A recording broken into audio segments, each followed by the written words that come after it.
It's hard to miss. Old Town Theater in Alexandria, Virginia, is in the heart of the city's historic district. Built as the Richmond Theater in 1914, it started out as a vaudeville theater and dance hall.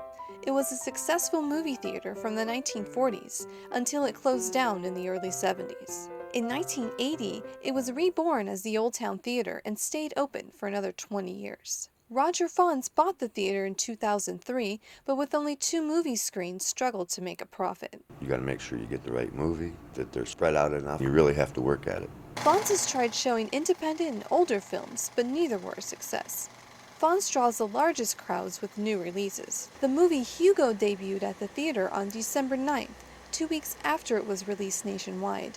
That night, the theater sold only 10% of its seats for its 8 o'clock showings, their busiest that day. What makes this theater stand out from your local AMC is that customers can get beer and wine with their popcorn. It's not often you can go in and watch first-run movies and have a beer and wine. Something else AMC won't allow. Fons requires all customers to buy at least 1 drink. Even this requirement was not enough to save the theater. In January 2012, Old Town Theater will close for good.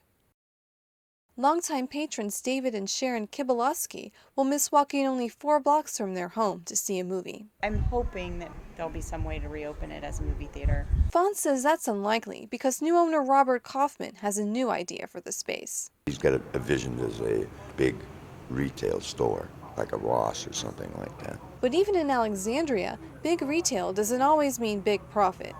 Several businesses in the city have also failed. There have been some success stories, but running a business in any city can be a gamble with winners and losers. In Alexandria, I'm Nicole Macon, Journalism 628G.